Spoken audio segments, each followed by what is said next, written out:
பிஸ்மில்லாஹிர்ரஹ்மானிர்ரஹீம்.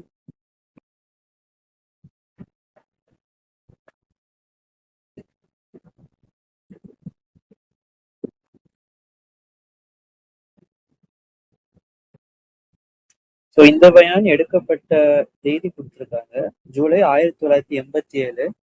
God is running everything பயானோட part 2 இது.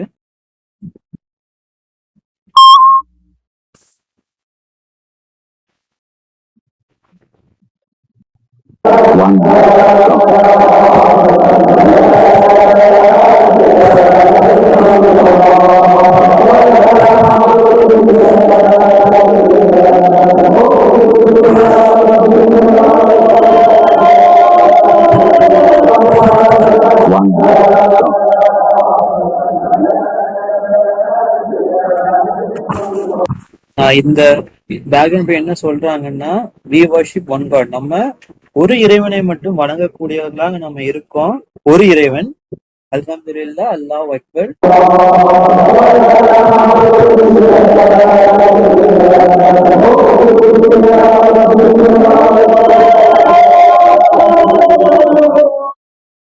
Alhamdulillah, wa ashhadu an la ilaha illallah wahdahu la sharika lah. We continue to record these khutbahs because they are very important.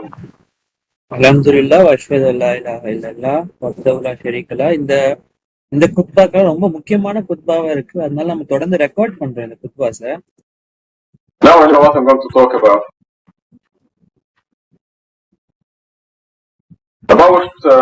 In fact, exactly 19 years ago, I started the research on the Quran. I put in the computers, and you know the rest of the story. Now, after that, there was tremendous publicity for the miracle of the Quran.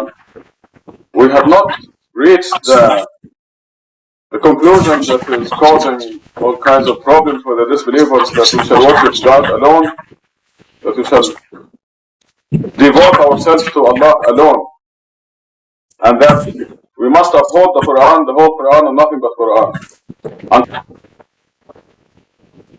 So இப்போ இன்னைக்கு நான் எதை பத்தி பேச போறேன்னா, எக்ஸாக்டா in fact நிதர்சன உண்மையில கரெக்டா இப்பல இருந்து ஒரு 19 வருஷத்துக்கு முன்னாடி தான் நான் ஆரம்பிச்சேன். இந்த குரான் பத்தி ரிசர்ச்க்காக நம்ம ஆரம்பிச்சோம். குரானை வந்து கம்ப்யூட்டர்ல போட்டோம். அதுக்கப்புறம் என்ன நடந்துச்சுன்னு உங்களுக்கே நல்லா தெரியும். ஆனா அதுக்கப்புறமேட்டு ஒரு பிரம்மாண்டமான ஒரு பப்ளிசிட்டி கிடைச்சது. குரான் எல்லாரும் பரவலா தெரிய வந்துச்சு. இந்த குரான்ல இருக்க ஒரு மிராக்கிள் ரொம்ப பரவலா தெரிய வந்துச்சு. ஆனா அப்போ வந்து அந்த டைம்ல வந்து நம்ம ஒரு முடிவுக்கு வரல. அதாவது இன்னைக்கு நடைமுறையில வந்து இப்போ இந்த நம்ப மறுப்பவர்களுக்கு என்னென்ன பிரச்சனையா எந்தெந்த விஷயம் எல்லாம் தெரியுதோ அந்த விஷயத்த வந்து நம்ம அப்ப வந்து ஒரு முடிவு எடுக்கல நம்ம. அதாவது என்னன்னா, அல்லாவை மட்டும் வணங்க வேண்டும். நம்ம வந்து நம்மள அல்லாஹ்க்கு மட்டும்தான் நம்மள அர்ப்பணிச்சுக்கணும். குரானை மட்டும்தான் நம்ம தூக்கி பிடிக்கணும். Whole Quran, nothing but Quran. Until this conclusion appeared about 1976, there was tremendous publicity for the miracle of Quran and putting the Quran in the computer, and it was a very popular issue. The leaflet was distributed by the millions throughout the Muslim world and was translated to all languages of the world, French and Japanese, and the biblical scholars apparently became jealous and they wanted to do the same thing. So இப்ப நம்ம எடுக்கிற இந்த முடிவு அல்லாஹ் மட்டும்தான், குரான் மட்டும்தான்ங்கிறது வந்து 1976 தான் நம்ம எடுத்தோம். ஆனா அதுக்கு முன்னாடி வந்து இந்த மிராக்கிள் குரான்ல இருக்க ஒரு பெரிய அற்புதத்திற்கு, கணித கட்டமைப்பில் பெரிய ஒரு பப்ளிசிட்டி பரவலா இருந்துச்சு. மேலும் அது வந்து ரொம்ப பிரபலமா இருந்த அந்த டைம்ல வந்துட்டு இந்த லீஃப்லெட் இதை பத்தின இந்த விஷயம், குரான்ல இருக்க அற்புதத்தை வந்து ஒரு லீஃப்லெட் வந்து உலகளாவிய இருக்க எல்லா முஸ்லிம்களுக்கும் மில்லியன் கணக்கில் வந்து நம்ம டிஸ்ட்ரிபியூட் பண்ணோம். மேலும் அது உலகத்துக்கு நிறைய மொழிகளுக்கு வந்து மொழிபெயர்க்கப்பட்டது. பிரெஞ்சு, ஜெர்மனுக்கு நிறைய இதுக்கு மொழிபெயர்த்து நம்ம பரவலா கொடுத்தோம். இப்ப என்ன ஆச்சுன்னா, இந்த பிப்ளிக்கல் ஸ்காலர்ஸ், அதாவது இப்போ குரான் மாணவர்கள் நம்ம சொல்றோம்ல, குரான் பத்தி இந்த மார்க்கத்தை ரொம்ப நிறைய படிச்சுட்டு வளர்ந்தவங்க, அதே மாதிரி பைபிள் சம்பந்தப்பட்ட விஷயங்களை அதை மார்க்கமா எடுத்து அதை வந்து நிறைய படிச்சவங்க வந்து பிப்ளிக்கல் ஸ்காலர்ஸ் நம்ம இங்கிலீஷ் சொல்லுவோம். அவங்க வந்து என்னன்னா பொறாமை கொள்ள ஆரம்பிச்சிட்டாங்க.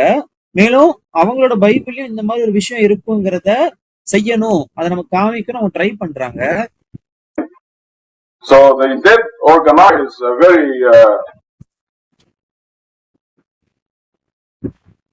sanctioned study at the Hebrew University in Jerusalem. A fellow by the name of Katz put the Bible in the computer, the Torah, the 5 books of Moses, I guess. And what they did was to first, let's say, I'm going to put the English, but they used the original to them, what or the oldest text they can get hold of.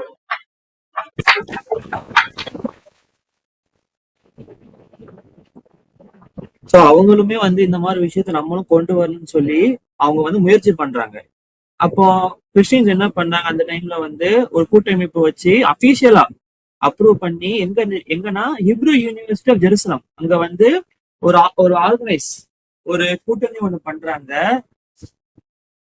அவரோட பேரு வந்து கேட்ஸ்ன்னு நினைக்கிறேன். அவர் என்ன பண்றாருன்னா வந்து பைபிளை வந்து கம்ப்யூட்டர்ல போடுறாரு. தோராவை வந்துட்டு உங்களுக்கு தெரியும் 5 புக் ஆஃப் மோசஸ், அதை வந்து போடுறாரு.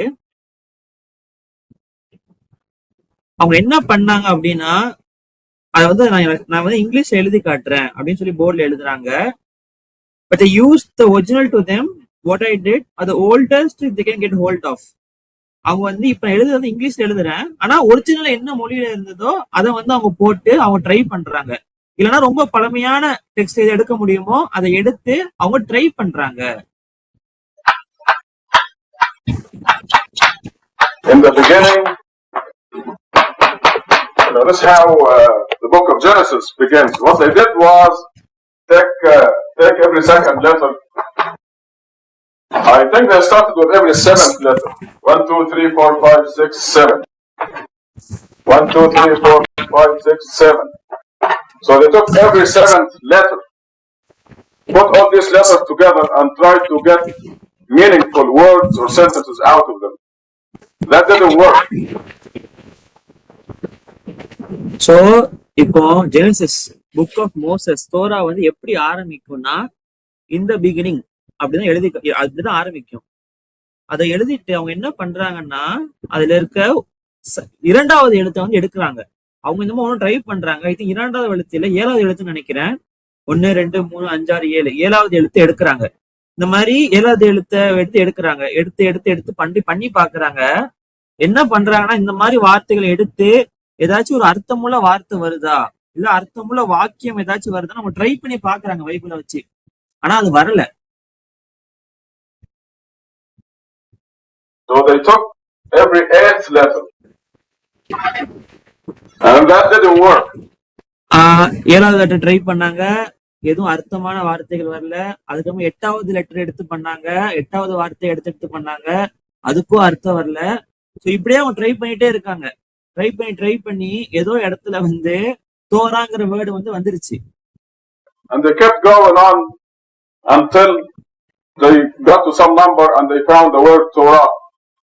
And they became very excited. And they said, God is saying that this is the Torah and so on.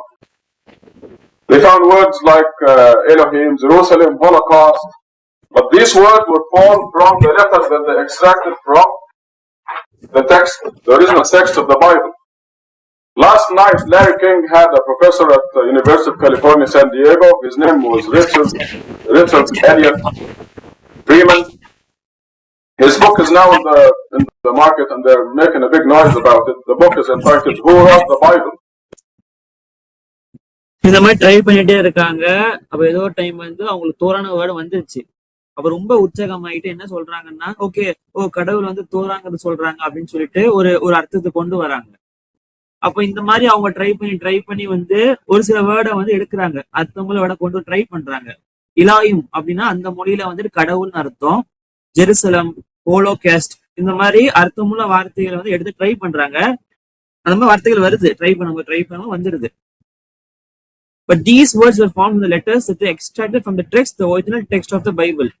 அதாவது இப்ப நம்ம இங்கிலீஷ்ல பாக்குறோம், ஆனா அவங்க வந்து அந்த பைபிள் வழங்கப்பட்ட மொழியில வந்து அவங்க போட்டு எடுத்து ட்ரை பண்ணிருக்காங்க. நேத்து நைட் என்ன ஆச்சுன்னா, லேரி கிங் அவர் வந்து ஒரு பெரிய ஒரு அந்த ப்ரோக்ராம் எடுக்கிறவரு. யார வந்து பேட்டி எடுக்கிறார் அப்படின்னா எங்க எடுத்தாருன்னா யூனிவர்சிட்டி ஆஃப் கலிபோர்னியால அவர் ப்ரொஃபஸரா இருக்காரு சான் டியாகோல. அவர் பேரு வந்து ரிச்சர்ட் எலைட் ஃப்ரெட்மேன். சோ அவரோட புத்தகத்தை இன்னைக்கு மார்க்கெட்ல நம்மளால பிரபலமா பார்க்க முடியும், பிரபலமா பேசிட்டு இருக்காங்க. அந்த புத்தகத்தோட தலைப்பு என்னன்னா, யாரு பைபிளை எழுதுனா, பைபிளை எழுதியது யாரு, அந்த புத்தகத்தோட தலைப்பு. And in the question and answer by telephone, somebody asked him if he's familiar with the computer work that was done in Israel. And I'm going to let you hear the answer. Then I will comment from there on. So அவர் அந்த புத்தகத்தை எழுதியிருக்காரு. அந்த புத்தகத்தை எழுதின அப்புறமேட்டு டெலிபோன்ல வந்து கேள்வி பதில் வைக்கிறாங்க. அதுல ஒருத்தர் பேசுறது என்ன கேட்கிறாருன்னா, உங்களுக்கு இந்த மாதிரி கம்ப்யூட்டர் ரீதியா ஒரு வேலையை பண்ணாங்கல்லே, இந்த மாதிரி ஒரு விஷயத்த பண்றாங்க, அதை பத்தி உங்களுக்கு தெரியுமா, அதை நீங்க கேள்விப்பட்டிருக்கீங்களா அப்படின்னு கேக்குறாங்க. நான் வந்து அவர் என்ன சொன்னாருங்கிறத நான் போட்டு காட்டுறேன். அதுக்கப்புறமேட்டா நான் என்னோட கருத்தை நான் ஷேர் பண்றேன்.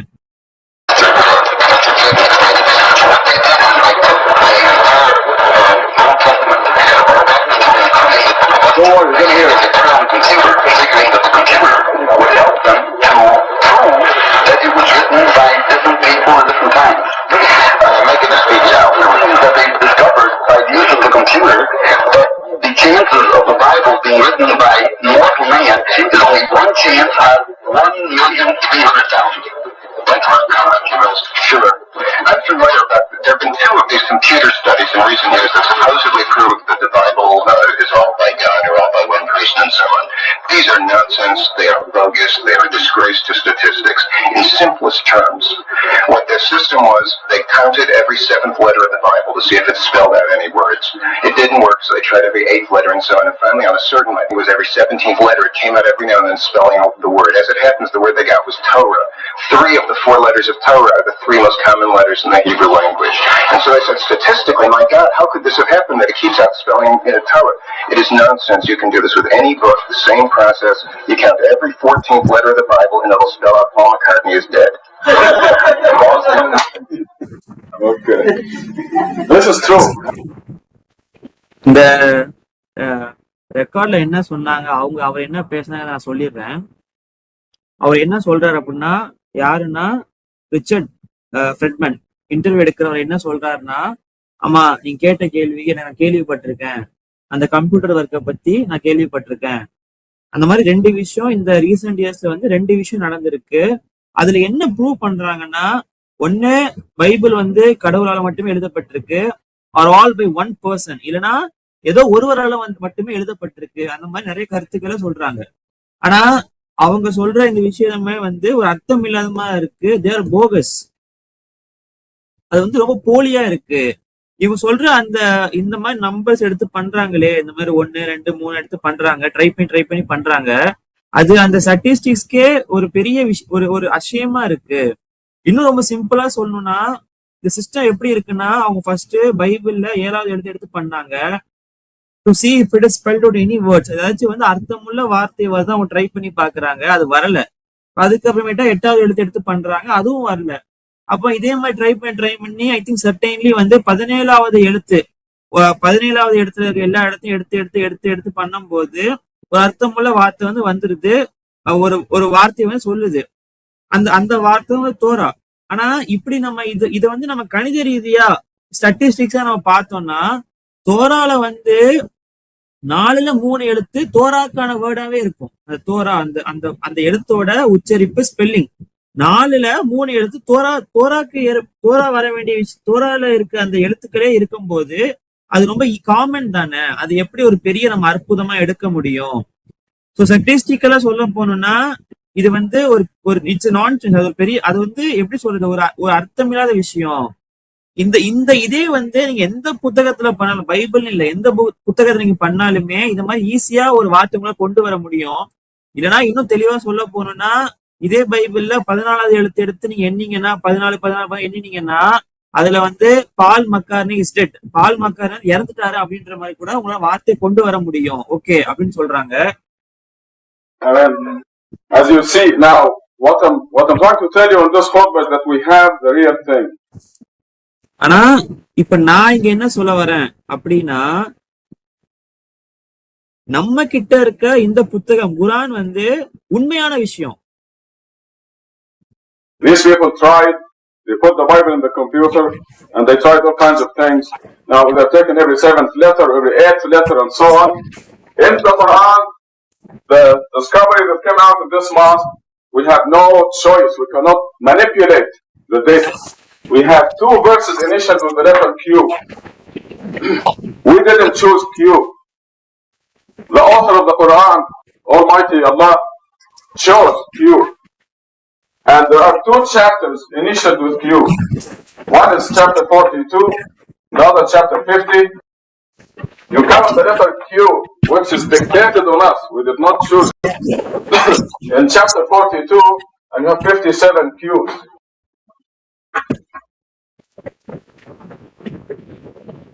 சோ இப்ப நாங்க என்ன சொல்ல வரோம்னா, நம்ம கிட்ட இருக்கிறது உண்மையான விஷயம். இங்க இவங்க பைபிள்ல என்ன பண்றாங்கன்னா, அவங்களாவே ஒரு தேர்ந்தெடுக்கிறாங்க. 1, 2, 3 இல்ல 7 பண்ணுவோம், இல்ல 8 பண்ணுவோம்னு இந்த மாதிரி டிஃப்ரெண்ட் ட்ரை பண்ணி அவங்களாவே ட்ரை பண்றாங்க. ஆனா நம்ம இன்னைக்கு குரான்ல கண்டுபிடிச்ச இந்த வெளியீடு வந்து நல்லா கவனிச்சீங்கன்னா, நம்ம தேர்ந்தெடுக்கல. இங்க நம்ம வந்து எதையும் மாத்திரல. அதாவது அல்லாஹ் வந்து குரான்ல ரெண்டு சூறாக்களை வந்து அல்லாஹ் காஃப் கியூன்னு ஆரம்பிக்கிறாங்க. அந்த இடத்துல காஃப்ங்கிறது அந்த முத்திரை எழுத்தை நம்ம சூஸ் பண்ணல. அது எந்த சூறால வரணும்ங்கிறது நம்ம சூஸ் பண்ணல. அதை யார் தீர்மானிக்கிறான்னா, இந்த குரானை எழுதி ஆத்தர் சர்வ வல்லமைக்கு அல்லாஹ் தான் அந்த சூறால காஃப் வரணும்னு அல்லாஹ் தீர்மானிக்கிறான், நம்ம தீர்மானிக்கல. அப்படி பார்க்கும்போது 2 சூறாக்கள்ல அல்லாஹ் வந்து காஃப் எடுத்திருக்காங்க முத்திரை எழுத்தா. ஒண்ணு சூரா 42, இன்னொன்னு சூரா 50. அப்ப நம்ம காஃப நம்ம which is dictated on us, we didn't choose them. அதாவது காஃப்னு அல்லாஹ் சொல்றாங்க, உச்சரிக்கிறாங்க, நம்ம உச்சரிக்கல. அந்த வேர்ட காஃப வந்து அந்த சூறால நம்ம எண்ணி பார்த்தோம்னா, சூரா 42ல 57 காஃப் இருக்கு, 19 × 3. அதே மாதிரி சூரா 50ல அதாவது 42ல வந்து இருக்கிற வசனங்களை விட 50ல வந்து வசனங்கள் கம்மியா தான் இருக்கு.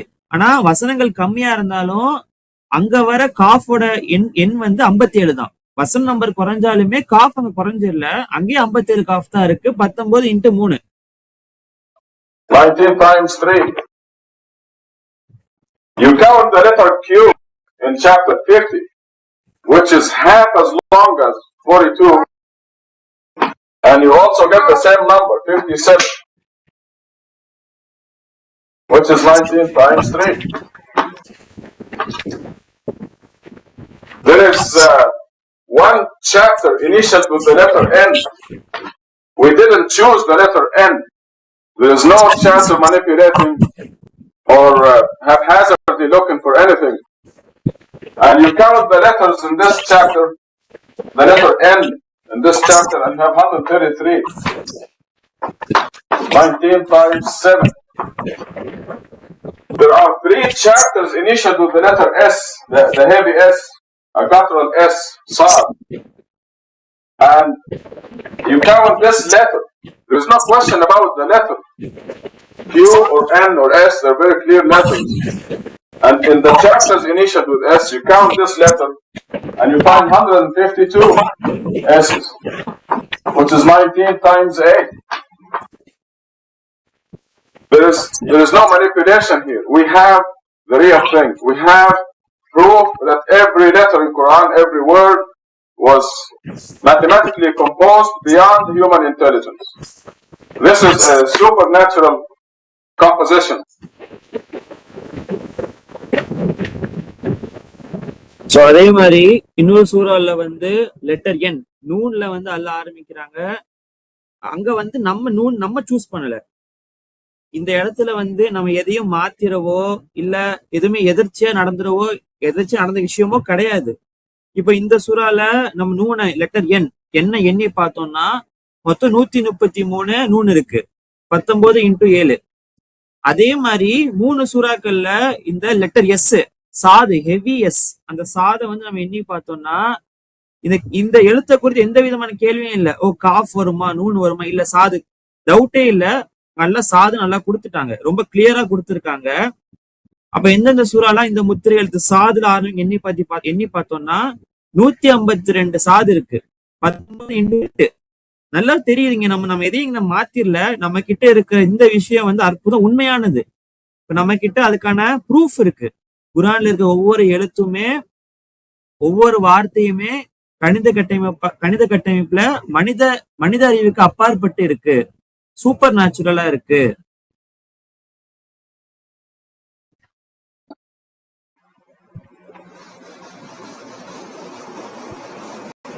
I wanted initially to give you a report on my visit to San Diego. We had a very nice meeting last Saturday, and I find out that Apame's aunt and uncle were there.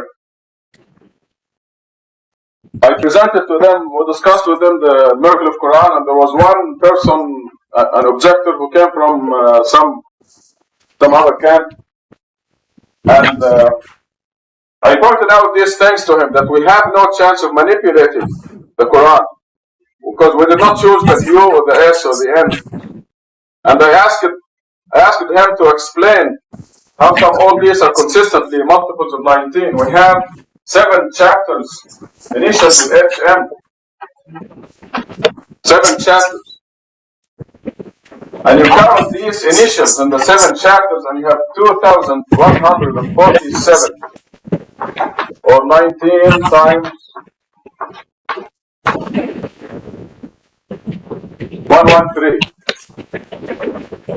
2,147. These 7 chapters are almost 1/10 of the Quran.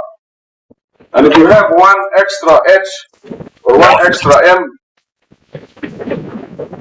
this would not be a multiple of 19. It's an extremely sensitive mathematical composition. நான் ரீசெண்டா Santiago போயிருந்தேன். அதுல ஒரு ரிப்போர்ட்டை வந்து நம்ம கொடுக்கணும்னு நினைக்கிறேன்.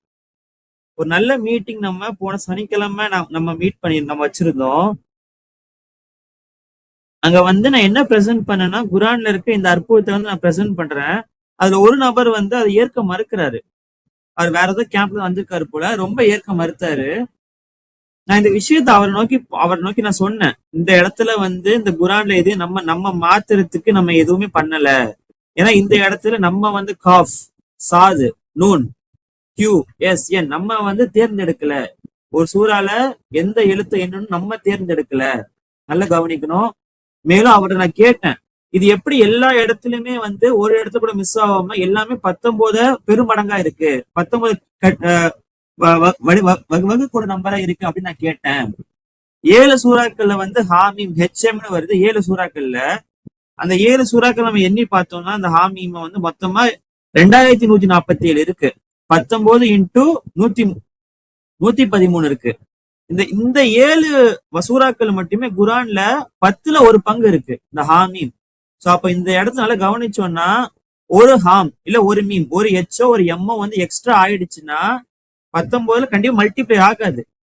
அப்போ நம்ம இதுல என்ன புரிஞ்சுக்கிறோம்னா, இது ரொம்ப எக்ஸ்ட்ரீம்லி சென்சிட்டிவ் மேத்தமெட்டிக்கல் கம்போசிஷன். ரொம்பவே சென்சிட்டிவான, ரொம்பவே நுண்ணியமா கட்டமைக்கப்பட்ட ஒரு கணித கட்டமைப்பு இது.